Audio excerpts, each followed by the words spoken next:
पुढची बातमी पाहूया। संभाजीनगरमधून शेतकरी कर्जमाफीसाठी मराठा संघटना आता आक्रमक झाल्याचं पाहायला मिळतंय। अखिल भारतीय छावा संघटनेच्या वतीने शेतकऱ्यांच्या मागण्यांसाठी आसूड मोर्चा निघालेला आहे।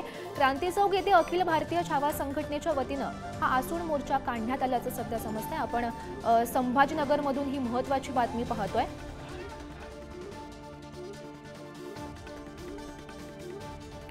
तर शेतकरी कर्जमाफीसाठी आता मराठा संघटना या ठिकाणी आक्रमक झालेली आहेत।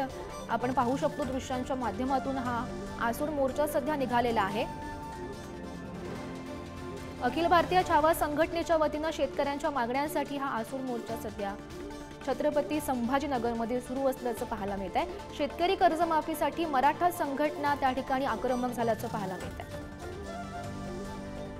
महत्त्वाची बातमी आपण पाहतोय संभाजीनगरमधून। अखिल भारतीय छावा संघटनेच्या वतीने हा त्या ठिकाणी मोर्चा सुरू आहे आणि या संदर्भात अधिकची माहिती देत आहेत आमचे प्रतिनिधी सचिन जिरे सध्या आपल्या सोबत आहेत। सचिन, काय सध्याची परिस्थिती आहे, काय म्हणणं आहे नेमकं आंदोलनकर्त्यांचं?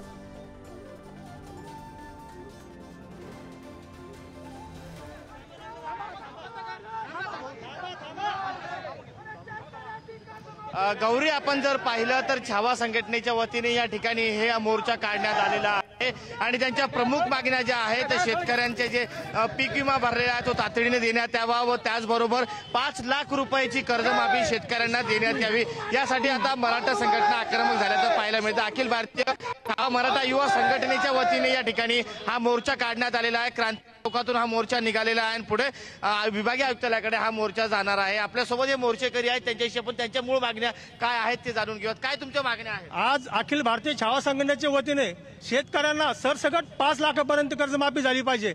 जे सरकार इलेक्शनच्या तोंडावर जे 1-2 लाख रुपये तटपुंजी देण्याचा कार्यक्रम करतोय तो कार्यक्रम आम्हाला कदापि माफ नाही, कारण याच्यामध्ये फक्त शेतकऱ्याची क्रॉप लॉन माफ होतं। तर आमची एकच इच्छा आहे, जर सरकारने शेतकऱ्यांची 5 लाखापर्यंत कर्जमाफी केली तर सर्व शेतकरी आज सुजलाम सुफलाम झाल्याशिवाय राहणार नाही।